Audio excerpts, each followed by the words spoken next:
আসসালামু আলাইকুম বন্ধুরা। আজ আমি দাঁড়িয়ে আছি পৃথিবীর সপ্তাশ্চর্যের একটি তাজমহলের সামনে। এই তাজমহল তৈরি করেছিলেন মোগল সম্রাট শাহজাহান তার প্রিয় স্ত্রী মমতাজ মহলের স্মৃতিতে। এখানে দাঁড়ালে মনে হয় সময় থেমে গেছে। ভালোবাসা কখনো মরে না, তাজমহল তার প্রমাণ। এই মুহূর্তে আমি দাঁড়িয়ে আছি তাজমহলের ভেতরে, যেখানে শুধু পাথর নয়, লুকিয়ে আছে ভালোবাসা, ইতিহাস আর বিস্ময়। মোগল সম্রাট শাহজাহানের সবচেয়ে প্রিয় স্ত্রী ছিলেন মমতাজ মহল। ১৬৩১ সালে সন্তান প্রসবের সময় তার মৃত্যু হয়, আর সেই শোক থেকেই জন্ম নেয় তাজমহল। এই তাজমহল তৈরি করতে লেগেছিল প্রায় ২২ বছর। কাজ করেছিলেন প্রায় ২০,০০০-এর বেশি কারিগর, ভারত, পারস্য, তুরস্ক আর মধ্য এশিয়া থেকে। পুরো তাজমহল তৈরি হয়েছে সাদা মার্বেল দিয়ে। দিনের আলো অনুযায়ী এর রং বদলে যায়, সকাল, দুপুর আর চাঁদের আলোয় এক এক রকম লাগে।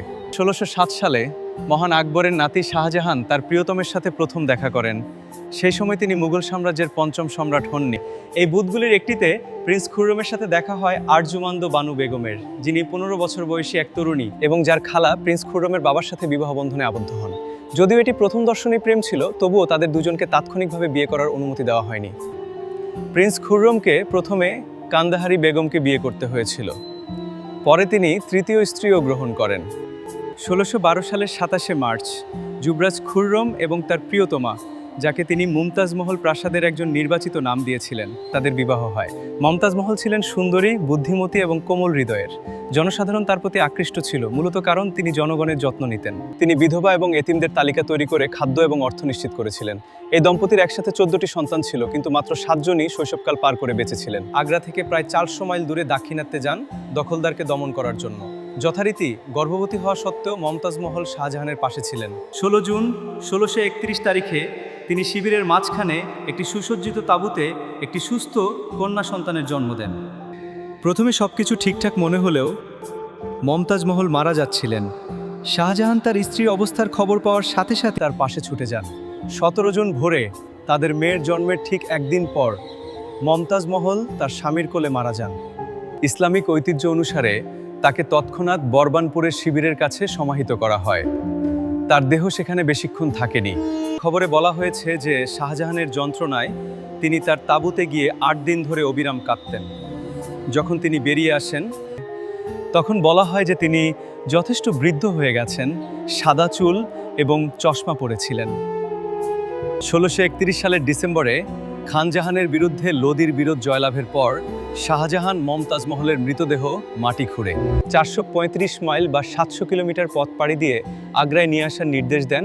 তার প্রত্যাবর্তন ছিল একটি বিশাল শোভাযাত্রা, যেখানে হাজার হাজার সৈন্য তার মৃতদেহের সাথে ছিল এবং শোকাহতরা পথে সারিবদ্ধভাবে দাঁড়িয়েছিল।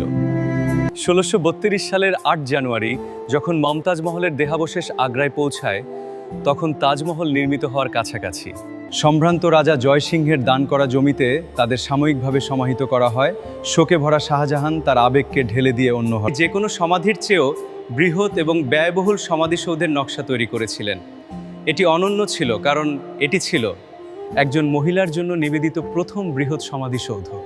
যদিও আমরা তাজমহলের জন্য কোনো প্রাথমিক স্থপতির নাম জানি না, তবুও বিশ্বাস করা হয় যে শাহজাহান, যিনি নিজেই স্থাপত্যের প্রতি অনুরাগী ছিলেন, তিনি তার সময়ের বেশ কয়েকজন সেরা স্থপতির পরামর্শ এবং সহায়তায় সরাসরি পরিকল্পনাটি তৈরি করেছিলেন।